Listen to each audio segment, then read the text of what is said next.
the agenda is Hearts Community Center. You have anything to report? No, I don't. Only thing I have to report that the county government office is still running good. People are utilizing that office. We've had a few problems with the air conditioners, and we've had those repaired. I think there may be a daycare that may go in, and we had to get some new fire extinguishers, but other than that, everything's up and running good. Could I? Yes, ask ma'am. a question about the Hearts Community Center? Mr. McCann, this is Lisa Ramey. The question is, apparently several years ago, a John Deere mowing lawnmower was bought for the Friendsburg Community Center. Apparently it is not at the center, it is at Rocky Aggins's garage, and just wanted to know why. And also, recently, all the equipment that was bought for the previous daycare center is apparently not in the Friendsburg Community Center. I've been asked, where is it? And so I'm just here to ask you all, do you all know where it is? Yes, there is a room that is stored at the community center, the daycare equipment, and the John Deere tractor was stolen. The motor was ripped out of it and everything. Rocky does have it at his garage. We're trying to get it repaired. It's gonna cost a lot more than to buy a new one, so we have purchased a new one in the meantime. Thank you very much. Next thing on the agenda is McCorkle Community Center. Sharon, Everything at the outreach is going good. I haven't been there all the time for the last couple of weeks because my husband had open heart, but I'm keeping in touch and stopping by. Billy Silver's running it for me, and he's doing good. He's doing a wonderful and job. to report, your husband is doing wonderful. Yes, he is. Okay, and you did ask earlier if we could get you a truck. Mr. McCann, is it okay that, or Commissioner Vance, that McCorkle Community Center get a truck? You mean supplies? Yes. Yeah, I don't have a problem with that. Coordinate with Lawrence. Lawrence just now gave a thumbs up. Sharon stated that there were some people that had their house burnt and that they were needing supplies. That sounds like a good idea. Thank you. Lawrence, do you have it? Lawrence has given a report here, and I don't know if Lawrence is going to talk about it or not, but I do want to mention to everyone, there's a benefit to help with the burial costs for the family of Daniel Cook, who was murdered, and that is on August the 4th from 11 until, it's got a question mark. And if anybody would like to make any donations or anything, you can get a hold of Leanne at 552-4771. They are just trying to raise money to help the family. And also, Lawrence and Sharon has asked for additional tables and chairs to be purchased for the center. They took the tables that belong to the Board of Education, the fold-up benches, they took those back to the Board of Education. And how many tables and chairs do you think that you need for the center? We need 5 tables and 30 chairs, we can make good things. Lawrence is requesting 5 tables and 30 chairs. I don't have any problem with that. I'll be back on Monday, so we'll get that taken care of. Okay. Does anyone else have any questions or comments concerning the McCorkle Community Center? I'd just like to thank Lawrence and everybody else that volunteered to help out during the disaster, distributing water and all the other things they did. Thank you.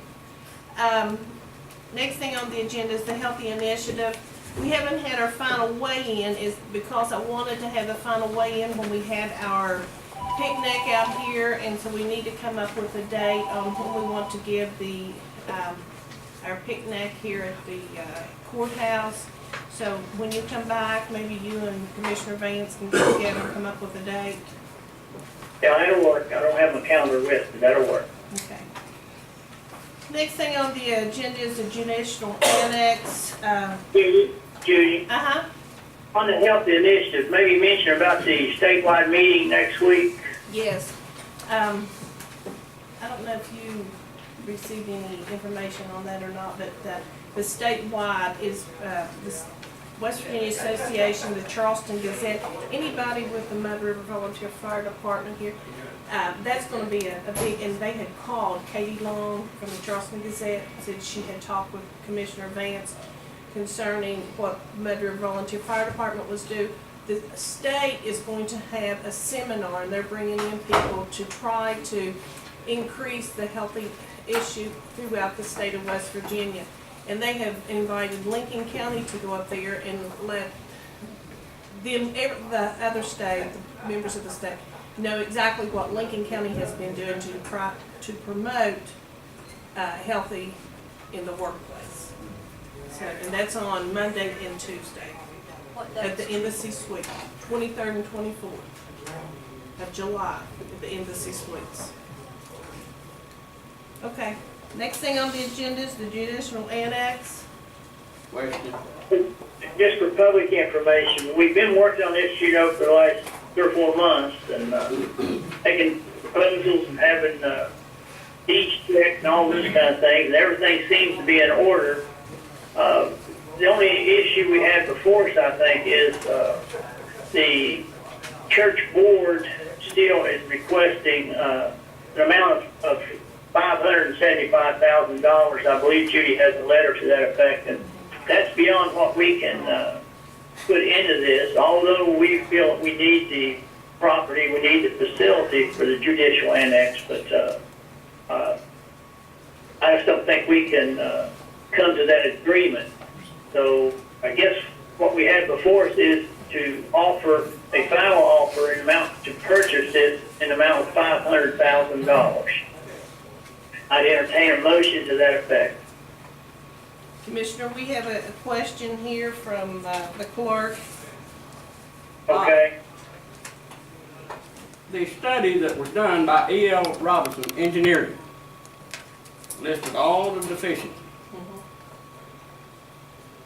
But they do not list the expected cost for bringing the building up to par, that it can be used for the intended purpose that we're purchasing it for. I would like to see a cost estimate on what it's gonna cost to do the repairs that are listed. That's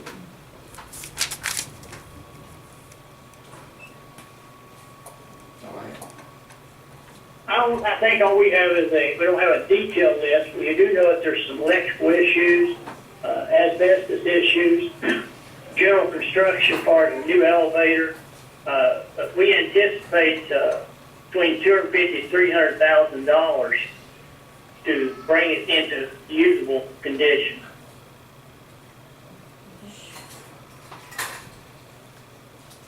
And what, there seems like there's some concern in the audience. The family court and the magistrate we received grant money back from them to pay for the space that they will be utilizing. As well as the magistrates. Right. And does the family law judge go over there too? It would be the family, yes. And we get paid so much per square foot that they use. The more space we can give them, the more money we will receive back. I didn't have a chance to talk with Judge Hubbard. I know I talked with Judge Ellsworth, and he was really in support of this. He felt it was something that was necessary. And I know the caseload is tremendous that they're having to do things like that. Well, and you know, something else is, and we have the deputy, chief deputy and the sheriff here today. Just like yesterday, there was a diversion in the hallway that I had to call for deputies to come because there is no conference room for the attorneys. We do have the defendant, the plaintiff separated, but there was, even the state police was here. So, it's needed before we can put these people separate. And this, Charles, do we get any monies to do this from the judicial system or anything? Yeah, we had the Supreme Court people come down and look at it, and they have basically said they would take care of all the security issues as far as installing the cameras, all the audio type things. And somewhere around, they predict they'll probably have a couple $100,000 in it, bring it up to par for security for the two magistrates and the family court system. But what Sweetie says there is a big issue of safety. One day, here a couple months ago, we had to arrest about a dozen people over a family dispute issue. So it's been a concern of the judge for a long time and the sheriff's office. But I don't have any better vision than anybody as to, is this good, is it bad for the county? Well, I wouldn't be recommending it, think it was good. But 10 years from now, somebody can have a better feel, was this a good decision or not? But at the present time, we have to do something different. And with the limited ability of space around and trying to keep the facility as close as possible to the courthouse, or keeping it there as we can have security, have deputies available and things like that, this seemed to be a way to do it. It's not certainly not the cheapest way, but we believe that, or at least I do, that this is a good possibility that we could make happen. But that's all I can say is that I feel that way, and I recommend that we move forward with it. But I don't have any better vision than anybody else, just based on what I believe is good for our county and our judicial system. And our prosecutors looked at it, what we've done, things like that, and he's okay with the process. Yeah, he's done the research. He's actually looked at the building, and the building is structurally sound. It's just a building like any other built in the 50s. Does have some issues as codes have changed through time. And I was told that the Supreme Court would pay for all of the furniture that was needed. Not without that. They did say they'd refurnish all of it. Well, I'll go ahead and make the motion to go ahead and make the offer of the $500,000. I'll second that.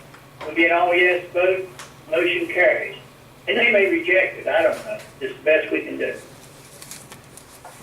Can I just ask a quick question?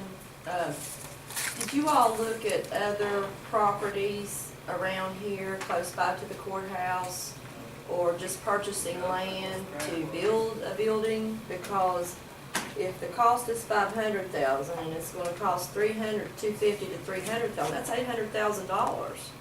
And I don't know about the room out towards the health department, if that would be a place you could build, I don't know. I'm just asking, were there other options looked at? We looked at this property right here, and just to build a small facility was $1.5 million. That's what I looked at.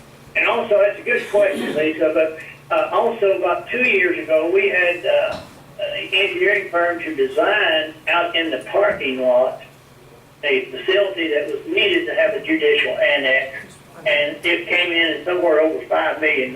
So we just didn't think we should go in debt. We believe we can do this without borrowing any money or anything. We believe that we have saved for a long time, 3 or 4 years, trying to put some money back, possible expansion, knowing it's going to have to be done.